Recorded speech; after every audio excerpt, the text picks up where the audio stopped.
Hello and welcome to Applicata Biblia. My name is Mark. Thank you so much for stopping by as we get a little bit into God's Word. We are in the series A Walk Through the Bible. We are in lesson 77. Lesson 77. And we are in this four or five part series where we're talking about the crucifixion of Jesus. Our first lesson, we start with the Lord's Supper and the implications of that. And then we move into Jesus going into the garden, and then to his arrest, and then before the Sanhedrin, and now he's been there all night long, and they were beating him up, and blaspheming him. They were just ridiculing him and doing all these things, trying to just humiliate him, and so it's important to see that Jesus isn't just, it's not like today, oh, well, prisoners have certain rights. Okay, well, that's not the case here. Not the case at all with Jesus. And so we're going to move on and move into what happens next. Well, what happens next? Well, executing people in Rome, under the Roman rule at that time was frowned upon by the Roman government. So they want to make sure, the elites want to make sure that Jesus is executed and there's no big issues with the Roman administrative people. They just want to make sure they are the ones that oversee this execution of Jesus. So let's get into that. So we're in chapter 23. And what is Jesus accused of, and what did Pilate think of their accusations? So they're going to go before this guy, Pilate. He's a sort of a governor, and these guys have a lot of power. Later on, we see other governors come along. They have more power than these kings also, because they are basically a direct line to Rome. All government goes into Rome, but these guys are over everybody. So, and rising up, all the multitude of them led him before Pilate, and they began to accuse him, saying, "We found this one perverting the nation and forbidding to give tribute to Caesar, saying himself to be a king, Christ." Okay, well, interesting. So the first accusation, he's perverting the nation, right? He's saying things that we don't like is really what it was. He's saying things against us, right? But worse than that, they try to play it off as a Rome law issue. He's saying that he's a king, and only Caesar's a king, He's actually going against Caesar. And Pilate questioned him, saying, "Are you the king of the Jews?" Here's Pilate. He's like, "I can kill you right now. You're a nobody. You're just, I don't even like these people. Are you the king of the Jews?" And answering him, he said, "You say it." And Pilate said to the chief priests and the crowds, I find this nothing blamable in this man. There's nothing going on here." But they insisted, saying, "He stirs up the people, teaching throughout all Judea, beginning from Galilee to here." Okay, so there's the accusations. They try to tie it in with Roman law so that so Rome would be okay with the execution. And then and Pilate's just going. Here's the thing, Pilate doesn't care about the Jewish law. He doesn't care about Jewish law. And he knows better than a man who says he's the king of the Jews, he's like, who's this guy? He's a nobody. So what if he says that? The guy hasn't done anything. Get him out of here. But they're insisting. They keep insisting. Okay, so what does Pilate do?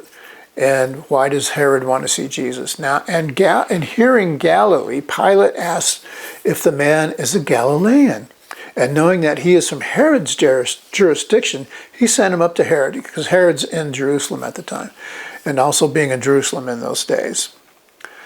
And seeing Jesus, Herod greatly rejoiced, for he was wishing to see him for a long time, because here's why, hearing of the many things about him, and he hoped to see some miraculous sign being brought about by him. And he questioned him in many words, but he answered him not a thing. He's not even talking to Herod, this King Herod. And the chief priests and the scribes stood fiercely, accusing him, having humiliated him with soldiery, and mocking him, putting him around in luxurious clothing. Herod sent him back to Pilate. And on that same day, both Pilate and Herod became friends with each other, for before they were enemies. So here's Jesus, okay? He goes up to this other part of Jerusalem before Herod, and he's being mocked and ridiculed, and they're dragging him around and doing all this stuff. And Herod's just like, yeah, he's not even talking to him. He sent him back. Okay, what does Pilate think should happen to Jesus?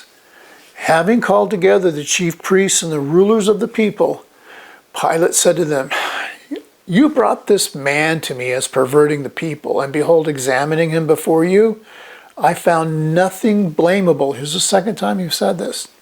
"In this man, regarding that which you charge against him. But neither did Herod, for I've sent you up to him, and behold, nothing worthy of death has been done by him." There's his third time. He's saying, just leave this guy alone. "Therefore, chastising him, I will release him." In other words, he's going to scourge Jesus. He's going to give him a whipping, which was a terrible thing to happen during that day. So, yeah, Pilate wants nothing to do with this. And we've talked about this, how it is that these rulers, they were always under the gun to not let there be any sort of malfeasance or uproars or riots or anything like that within their district. And Pilate is no different. He's like, I don't want to kill a guy and then have Rome find out that this guy, why did you kill this guy? I don't want any trouble. That's how he's feeling about it. So compare the characteristics of Jesus and Barabbas. What did Pilate want to do with Jesus? And why did Pilate give in to the people? So this is a lot about Pilate, isn't it? And he said, and he had to release to them one at the feast. So during the feast, during this Passover, he would release one of the prisoners. And they all together shouted, saying, "Take this one and release Barabbas to us." He was one who was thrown into prison due to some revolt and murder. Likely he was a zealot of some kind or something occurring in the city. So he had murdered somebody. They'd rather have a murderer than Jesus. Then Pilate again called out, desiring to release Jesus. But they shouted, saying, "Crucify, crucify him." So obviously, and this happens all the time now, we're going to see that when you get into Acts, it really happens a lot. This is a mob now. This is just a mob. Crucify this guy, crucify this guy. The leaders and elites were able to whip up people into this frenzy of looking for blood. And this is what they're doing. And a third time he said to them, "For what evil did this one do? I found no cause of death in him. Therefore, chastising him, I will release him." But with loud voices, they insisted, asking for him to be crucified. And their voices, and that of the chief priests prevailed. So here's Pilate, and these are the guys he has. These are the leaders, and they're saying, "Kill him, kill Jesus." And Pilate adjudged their request to be done, and he released to them the one thrown into prison. So the murderer was let go, Barabbas, due to revolt, and they asked, whom they asked, and he delivered Jesus to their will. So we have to understand, and maybe in the next part we'll talk about it, but Jesus is scourged at this point. He's spent a night out all night already. He goes to the Sanhedrin, then he goes to Herod. They're mistreating him this whole time. They're beating him up. They're doing all these things. They put there's this crown of thorns on his head. All of these things are happening. And then the scourging happens. The scourging is a horrible thing. It kills people in some instances. You're just whipped with, you have a handheld whip, and there's multiple strands coming off it, and they put pieces of shards of rock or shell or something to cut open the flesh. And this is what's happening to the Christ, the Son of God. And that is, it's not okay with God, but he is doing it because he loves his people. They just don't know that that's what's going on. Okay. Thank you for stopping by. And I think we have one, maybe two more of these. I'm not even sure, to be honest with you, before we're done with the crucifixion part. Thank you so much.